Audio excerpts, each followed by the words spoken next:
Hey, Spike. Yeah? Joe, the service manager, wants us to run a meeting on body maintenance. Stuff most mechanics can handle. Oh, I guess I can stand showing off how much I know, Larry. What do you have in mind? There's a lot of everyday body jobs most fellas could do if they just knew how. It'd take a big load off the body boys. I bet a lot of fellas don't know that there are adjustments built into the body to take care of misalignment conditions. That's right, Spike. Suppose the three of us get busy and rehearse the show just like we was putting it on in front of the fellas right now. Swell, Tech. I got a couple of ideas. For instance, we could hit the important adjustment features designed into the doors, the deck lid and hood. Then when one of the fellas gets a simple alignment job, he'll know how to do it.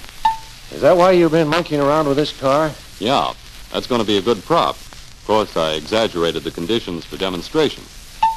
Notice that the spacing's too wide along the rear edge and across the top of this door. Yeah, you sure exaggerated that condition all right. You want to show the boys how to raise that door and move it back, right? You're right, up to a point, Spike. But we want to bring out 4 basic things for them to keep in mind. First of all, a properly fitted door must be centered in the door opening so that the spacing around the door is fairly uniform. Second, a properly fitting door must open and close easily. Third, the door must be flush with the body all around the door edge. And fourth, the door must make a good seal against water and dust. But remember to tell the fellas to always check the fit of a door first to figure out just what adjustments are needed. Tech's right, Larry. I always close and open the door a couple of times. If the door jumps or drops when it hits the striker, that means I got to adjust the striker first so the door will close easily. Sometimes that's all that's needed. But if the door isn't centered after freeing up the striker, I line up the door by adjusting the hinges and then readjust the striker plate. That's because the up and down adjustment of the striker mainly controls the ease with which a door opens and closes, isn't it? Yeah, but don't forget, the striker's in and out adjustment also helps control how well the door fits flush with the body and how well it seals at the lock pillar. Incidentally, fellas, always check the weather strip to be sure it hasn't pulled loose. A strip out of place can make a door fit look bad, and the door might fail to seal. That's a good point, Tech. Now, we'll tell the boys about testing the seal by closing a door on a piece of paper, like a shipping tag. If you feel a slight drag, the seal's okay. Getting back to door adjustments, doors can be moved up and down, fore and aft, or out and in. And those adjustments are possible because of oversized mounting holes. But once in a while, you've got to fall back on other body working methods. Let's explain how to shift the door by using the hinge adjustments. Okay, Larry. But first, let's mark the position of the hinges with a scriber. That's because it's hard to tell how much the door moves on the hinges when the door is open. You see, with the hinges marked, you can tell how much you move the door by checking the location of the scribe marks. Next, I'll loosen these hinge strap screws on both hinges about a quarter turn. That'll let the door move, but still holds the weight of the door. So we'll open the door and place a jack and board under the lower door face. That board's a good angle, Larry. It protects the flange and spreads the lifting pressure evenly.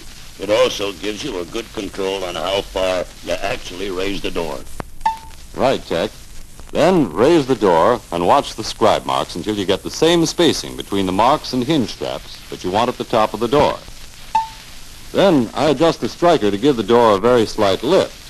This prevents possible noise when the car's in motion. After that's done, I recheck the fit.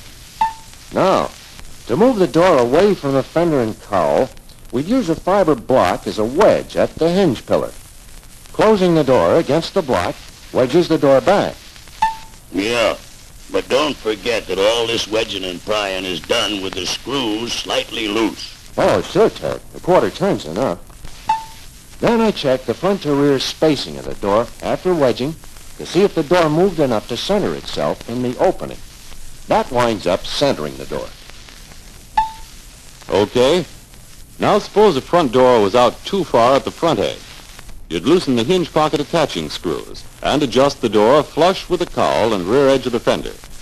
But since adjustment at this point is limited, you got to loosen the hinge pocket attaching screws at least 2 turns. And on every hinge, fellas, be sure you get the door wide open so you can loosen the one buried screw in the back of the pocket. Good point, Tech. Then, by pushing or pulling, move the door until it's flush with the body. Tighten one pocket screw to hold that position. Right, Larry. And after that, check the fit and retighten the rest of the screws. You can make this adjustment at either or both door hinges. But if this adjustment doesn't give enough movement, I take a rubber block and bend the flange in to get the door edge flush with the body. This method, fellas, and others you'll hear about are okay in minor cases, but not for major adjustments. You can move a door plenty by wedging and prying, but who can tell how long it's going to stay put? It might spring right back after the car's been driven a while. You're better off if you use regular adjustments. That's a good caution, Tech. Suppose we talk about methods that are all right and kind of handy for minor adjustments, like straightening up a door slightly when it's cocked a little in the opening. For example, using a fiber block at the upper hinge between the door's front face and hinge pillar and closing the door against it gently will widen the space there and lower the door's rear edge. Putting the block at the lower hinge will lift the rear corner of the door. That's okay, Larry, but don't make it sound too easy. Sometimes you gotta spend a lot of time on what looks like a simple door shift. You're telling me. The boys can't expect to learn body maintenance in one easy lesson. It takes time and experience. Now, when a door edge doesn't fit flush with the body, you can use the fiber block and hammer on the rear face of the door to bring the flange in. This spoon-like tool, made from an old spring leaf, can be used to pry the door flange out to bring it flush with the body. Use a little tape to protect the finish as you work the flange out a little at a time. And be sure to tell the boys to take it easy so they don't damage that chrome molding. Right, Tech. And they can use a rubber heel to wedge out the front door flange and even up the contour along the hinge pillar. Right. And if either the top or lower edge of the door stands out away from the body, you may have to increase the curvature of the door. So take a 2x4 and bring in either the top or bottom edge. A fiber block can keep the door open during this operation. A rag or tape will protect the finish. Nice going, Spike. And we ought to tell the boys there's more dope on fitting doors in this reference book. That's right, Larry. And here's another suggestion. Turn on the lights and talk about the fitting of doors before we go into our story on deck lids and hoods. Let's talk about the deck lid adjustments next. Fitting a lid's almost like fitting a door. Certain adjustments are also built into the deck lid. These hinge attaching screws, for example, go through oversized holes so the lid position can be shifted. And the screws in the deck lid lock can be loosened and the lock adjusted to tighten or loosen the lid on the seal. Yes, Tech, and you can also shift the deck lid striker to move the lid sideways and even up the spacing on each side. But you might have to file the screw holes in the striker a little. Here's another thing. If the spacing's too narrow at the top edge, the lid may strike the body when the lid's open. Say, I gotta confess I sprung the deck lid in my own car by opening it too far. But I just took a 2x4 and put one end under the hinge and the other on the floor. Then I brought the lid down with a slight springing motion. Putting the 2x4 under the right-hand hinge brought the lid on that side away from the rear deck panel. So I put the 2x4 under the other hinge and evened up the lid fit. The boys might run across other ways of doing the job, Larry, so why don't you point out some of the things to watch? You've got something there, Tech. I'd better tell them not to really bear down on the lid when the 2x4 is in there. That could bend the rear deck panel, and the job would wind up with Spike and me for major body straightening. Yeah, and be sure to tell the boys never to hit the lid flange or corners with a rubber mallet. That can put a permanent kink in the lid. But you can hit the inner panel under the point where a deck lid's too low. This increases the curvature of the deck lid. When you do that, though, put a little hand pressure on the corner to help bend the lid where more curvature is needed. And isn't it a good idea to try pulling the corners in to even up the lid with the body before you pound on the inner panel? Yeah, Spike. Use the mallet last. Now here's something else. If the gap's too wide at one side of the top edge, put a 1-inch square hardwood block between the rubber bumper and hinge bracket on that side. Then spring the lid open against the block. This moves the corner up and closes the gap. What if the lid's got more curve than the body at this point? Well, you want to bring the lid closer to the body. We'll show them how to put a block of wood under the lower corner and press down on the high part of the lid. That'll take the curvature out. That buttons up a few good tips on the deck lid, boys. What are you cooking up on the hood? Well, the guys will be taking hoods off to work on engines now and then. So let's talk about aligning hoods when they're reinstalled. Yeah, Larry. Suppose we tackle the 3 different adjustments built into the hood and then talk about some additional methods. Okay. We get our first built-in adjustment because the hinge mounting studs pass through oversized holes in the cowl brackets. This allows adjustment up and down and back and forth.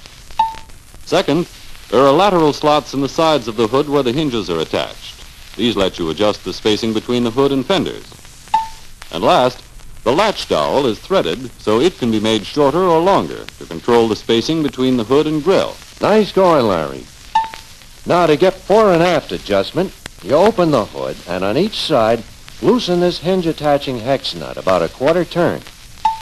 Then you loosen the inside hinge attaching hex nuts about a quarter turn. You can reach them from the front compartment. Now drive the hinges forward or backward to move the hood. Right, Spike. And then tighten all the nuts. Close the hood and check it for fit. Agree? Correct, my boy. And you gotta be especially sure there's plenty of spacing between the hood and cowl to prevent binding. That's right, Tech. Besides backward and forward adjustment, you might have to bring in the sides of the hood if they flare out too much. So we'll have to cover that adjustment too.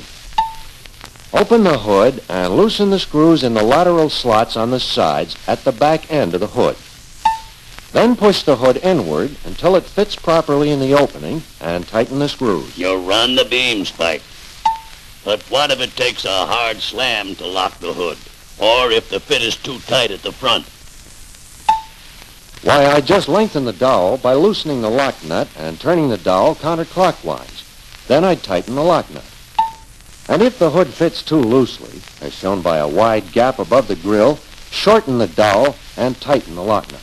Yeah, and if the hood was cocked to one side, I'd open it and twist it a little by hand until it fits the opening better. Then I'd readjust the dowel, and maybe the dowel mounting plate, to hold the hood in place. Don't forget to mention those other methods and tools you and Spike use when you don't always get the hood fit you want. Good point, Tech. This tool that we made from an old spring leaf is handy to push in the sides of the hood to fit the opening where the hood might be too tight against the fender. But if you get a case where the hood is too far from the cowl and seems to ride too loosely over the hood lacing, open the hood, loosen the hinge nut slightly, and hit the rear edge of the hinge assembly down until it feels solid. This moves the hood toward the cowl and lowers the rear edge of the hood. What if you get a hood that has too wide a gap at the cowl on one side? Put the drift against the rear flange of the hinge assembly and drive the hinge toward the cowl. That closes up the gap. Attaboy, Spike. And here's another thing. If you want to shorten a hood that might seem long on one or both sides, file off a little of the metal at the rear edge and touch up the edge. Yeah, but whatever adjustments are made, let's tell the boys to take it easy. It's better and safer if you take your time until you get the feel and the judgment that comes with experience. And now, Tech, that ought to cover a few of the door, deck lid, and hood fitting high spots that most mechanics can use. It sure will, fellas. I think you and Spike are going to have a dandy session. Everybody is going to pick up a lot of helpful pointers. But don't forget, this is only the beginning. I'm going to be back again next month with more ideas to help you on body maintenance.